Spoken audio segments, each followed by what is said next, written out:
बिस्मिल्लाहिर्रहमानिर्रहीम। अस्सलाम वालेकुम। सऊदी अरब के साथ पाकिस्तान का मुआहदा हो गया।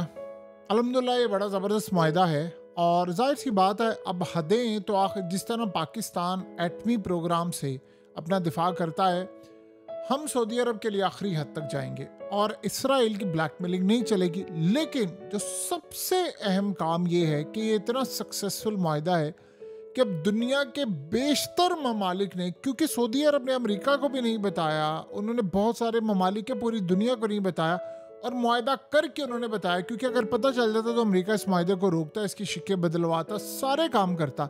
लेकिन अब इंटरेस्टिंग सूरत हाल पैदा हो रही है।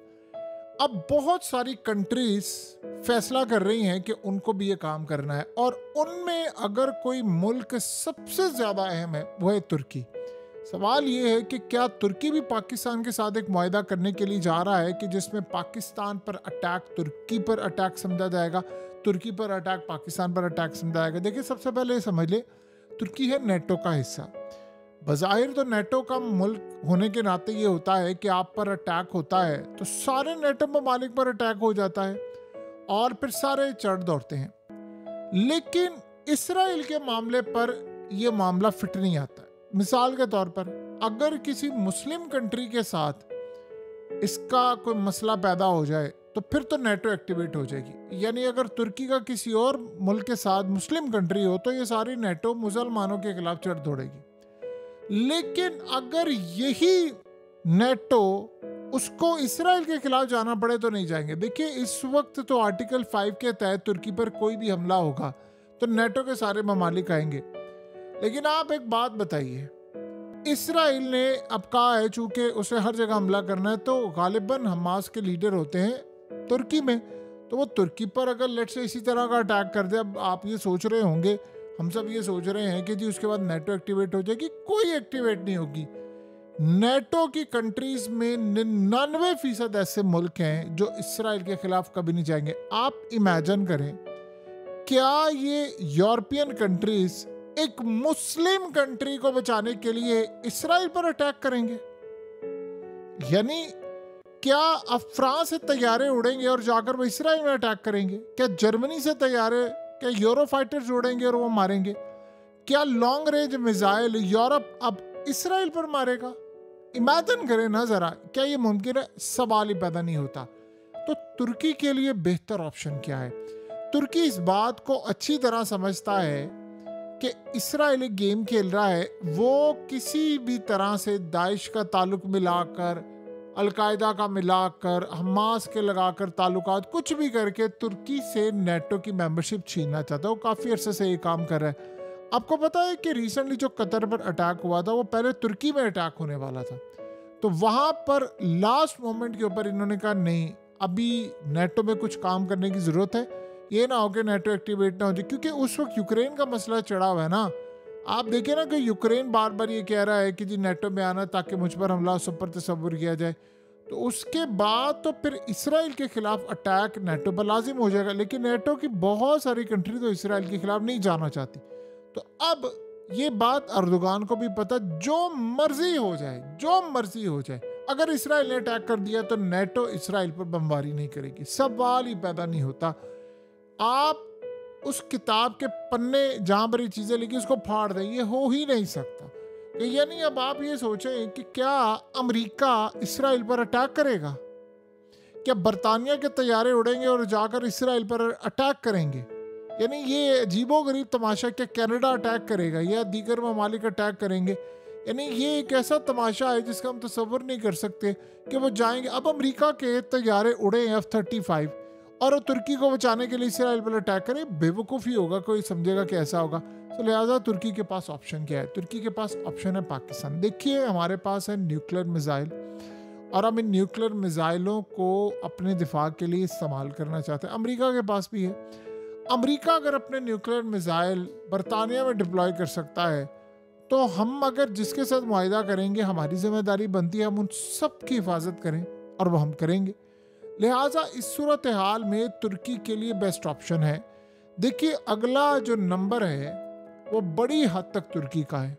और आपको पता है इसराइल ने जो ग्रेटर इसराइल के नक्शे बनाए उसमें तुर्की, इस्तांबुल और ये बहुत सारी चीज़ें, तो लिहाजा उन्होंने तो छोड़ना नहीं है, उन्होंने मुस्तकबिल में, और ये मज़े की बात ये है नेक्स्ट एक्सपैंड वो करेंगे, यानी ये यहाँ पर नहीं रुकने वाले, एक्सपैंड करेंगे। तो अब इस सूरत हाल में तुर्की पाकिस्तान के साथ जा सकता है, डेफिनेटली बात है जा सकता है। उसकी रीज़न ये है कि अब अर्दोगान को ये बात समझ आ रही है कि कोई मुल्क महफूज नहीं, ना नेटो ने बचाना है ना अमेरिका ने बचाना है। आप यहाँ से अंदाज़ा कर ले कतर पर हमला हुआ है, तो क्या अमेरिका ने हमला तो रोकना बड़ी दूर की बात है, क्या इसराइल पर अटैक किया है? आप अंदाज़ा करें कि उसने ओपनली मजम्मत नहीं की ट्रंप ने, यानी ट्रंप आकर ये कहे, खिताब करे कि इसराइल तुमने रेड लाइन क्रॉस कर दी, हम ये करेंगे वो उन्हें क्या करना है। और यही आप सूरत हाल देख लें कि अब तुर्की को ये बात पता है, नेटो ने भी यही काम करना है, सारे ममालिक एक दूसरे की तरफ देखेंगे, हम ये करेंगे, कोई नहीं बचाएगा। तो अब तुर्की कर क्या रहा है, तुर्की जा रहा है रूस के पास। तुर्की अब ये देख रहा है अल्टरनेट ऑप्शन। सऊदी अरब ने डोर ओपन कर दिया है सबके लिए कि भाई आप अमेरिका पर रिलाई ना करें, अपनी अपनी हिफाजत करें, जो यूरोप पर रिलाई करें, जो नेटो पर रिलाई करें, वो अपनी अपनी हिफाजत करें। तो तुर्की के लिए एक ऑप्शन का दरवाज़ा अब खुल गया है, वो है पाकिस्तान का। और देखिए पहले तो उनको ये खतरा था कि ठीक है जी बाकी ममालिक क्या सोचेंगे नेटो से, अब उसको ये बात अच्छी तरह पता। देखिए तुर्की की हमारे साथ बॉन्डिंग है, इंडिया और पाकिस्तान वाले, आपको पता है इंडिया क्या कह रहा था, इंडिया ने तो यहाँ तक कहा था कि जब ये पाकिस्तान की इंडिया से जंग हुई थी तो उन्होंने कहा था तुर्की ड्रोन्स आ गए, याद है ना आपको, वो 400 ड्रोन्स, उन्होंने कहा जी 400 ड्रोन्स आए हैं तुर्की के। बल्कि इंडिया में तो कैंपेन चली थी कि तुर्की का बाइकआउट करना, और उसमें उन्होंने तुर्की को नुकसान भी पहुंचाया था कि इंडिया का कोई भी टूरिस्ट नहीं जाएगा तुर्की। अब असल में तुर्की की पाकिस्तान के साथ बॉन्डिंग है, और अब हमारे साथ उनका ये मुआहिदा अगर हो जाता है तो फिर पाकिस्तान अपनी भी हिफाजत करेगा, सऊदी अरब की भी करेगा और तुर्की की भी करेगा, और तुर्की भी हमारी हिफाजत करेगा, जैसे सऊदी अरब के साथ मुआहिदा हो गया।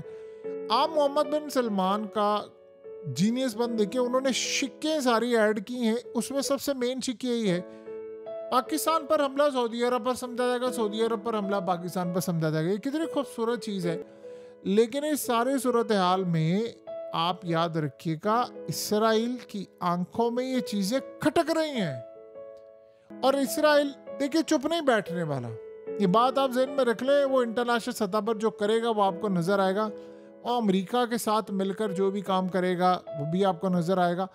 उसको ये बात हजम नहीं हुई। अब आप सोचे दरवाजे खुल गए हैं ना, अब तुर्की का भी मामला हो गया, अब तुर्की भी ऐसा ऐसा कंसीडर करेगा पाकिस्तान के लिए, और खाली ये नहीं और बहुत सारी कंट्रीज अब इसमें आएंगी। अब सऊदी अरब तो ऑलरेडी चाह ही ये रहा है कि किसी तरह इस मुआहदे में और भी ममालिक आ जाए। अब मिसाल के तौर पर इसमें तुर्की आ जाता है तो सऊदी अरब पर हमला तुर्की पर समझा जाएगा, तुर्की पर हमला सऊदी अरब पर, पाकिस्तान, ये तीनों आ जाए।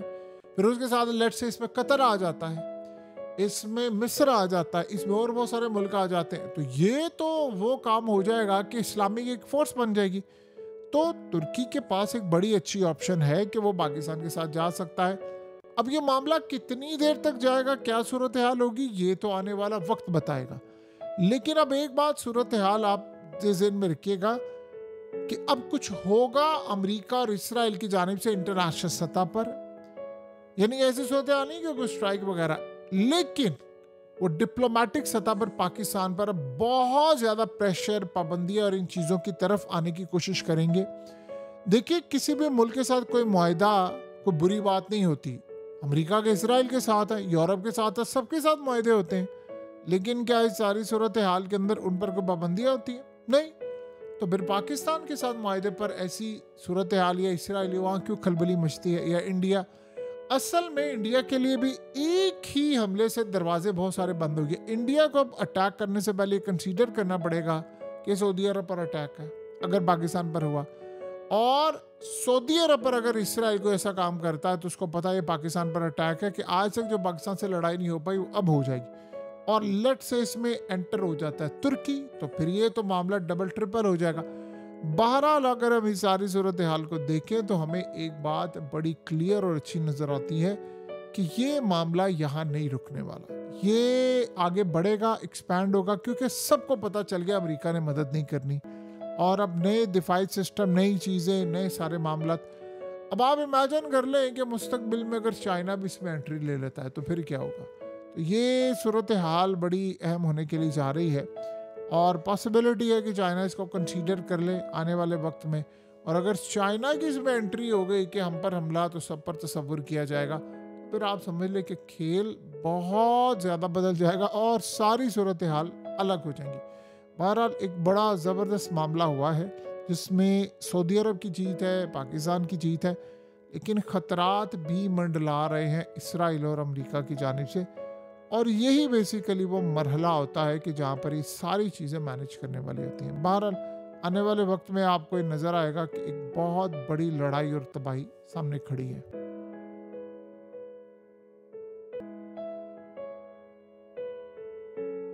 हकीकत टीवी को सब्सक्राइब करना मत भूलें, वीडियो को लाइक करें, शेयर करें और कमेंट सेक्शन में अपनी राय का इजहार ज़रूर करें।